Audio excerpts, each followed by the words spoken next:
Supreme Court's recent judgment on permanently removing stray dogs has created a massive debate all over the social media. Let's understand कि supreme court और animal rights के बीच की ये पूरी controversy क्या है।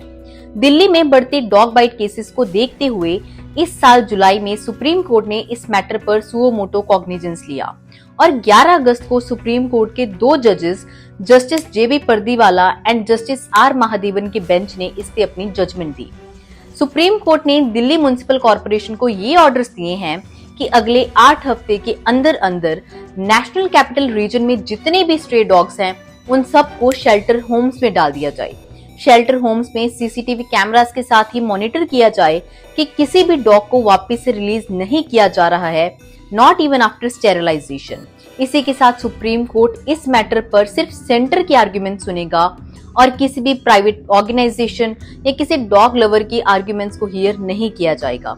Even this dogs can not be adopted.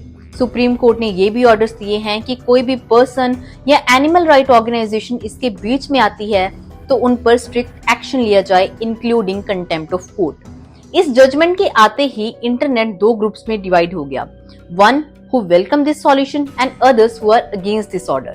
Now, dog bites and rising rabies cases is a genuine problem. MCD के official data के अकॉर्डिंग इस साल जनवरी से लेके जून तक 35,000 डॉग बाइट्स और 50 रेबीज केसेस रिपोर्ट किए गए हैं। इसी के साथ annually 3.7 million dog bytes and 5700 rabies deaths को रिपोर्ट किया जाता है। So this problem does need an urgent solution. पर सुप्रीम कोर्ट का ये सॉल्यूशन प्रैक्टिकल, लीगल, फीजिबल और एथिकल है? Let's see. Number 1, Delhi NCR में 10 लाख स्ट्रे डॉग्स हैं जिन्हें मैनेज करने के लिए कम से कम 3000 शेल्टर होम्स बनाने पड़ेंगी। इन शेल्टर होम्स में ड्रेनेज, वाटर, शेड और गार्ड की फैसिलिटी भी एश्योर करनी पड़ेगी, जिसमें कम से कम 15,000 करोड़ की कॉस्ट आएगी। तो क्या दिल्ली गवर्नमेंट के पास में इतने फंड्स हैं? पिछले इतने सालों से गवर्नमेंट मैन पावर और फंड्स के होने के बाद भी सारे स्ट्रे डॉग्स को वैक्सीनेट नहीं कर पाई, नॉट इवन 50%। तो सिर्फ 8 हफ्ते के अंदर गवर्नमेंट 15,000 करोड़ की फैसिलिटीज कैसे मैनेज करेगी? नंबर 2, सुप्रीम कोर्ट की ये जजमेंट लीगल भी नहीं है। एनिमल बर्थ कंट्रोल रूल्स 2023 के अकॉर्डिंग स्टेरिलाइज्ड और वैक्सीनेटेड डॉग्स को कन्फाइन नहीं किया जा सकता, उन्हें रीलोकेट भी नहीं किया जा सकता, उन्हें उनकी ओरिजिनल टेरिटरी में ही रिटर्न करना पड़ेगा।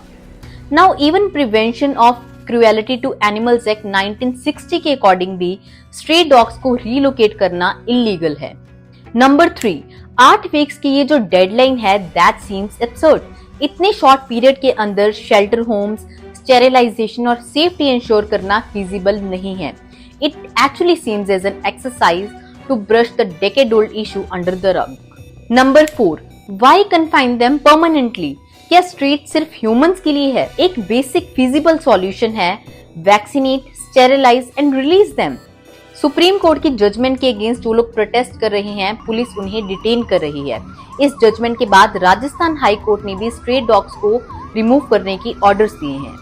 Now this is quite astonishing कि कैसे dog bites और stray dogs are bigger problem for both judiciary and executive authorities than the alleged vote scams, SSC scam and broken infrastructure. According to few people, this is a part of bigger conspiracy to trade dog meat. But a very important point, justice can't be confined to humans only. Animals also deserve justice. They can't be kept in a particular locations. They are adapted to live in open skies. But what do we expect? India में cows को worship किया जाता है। Still, India is 4th biggest beef exporter in the world. Then how we can expect कि बाकी animals को protect किया जाएगा? Human-animal conflict has always been a focal point of several debates since decades. The only long-term solution is peaceful coexistence because humans can't have monopoly over everything. What do you think about this judgment? Do let me know in the comment section. And for more such informative content, keep following.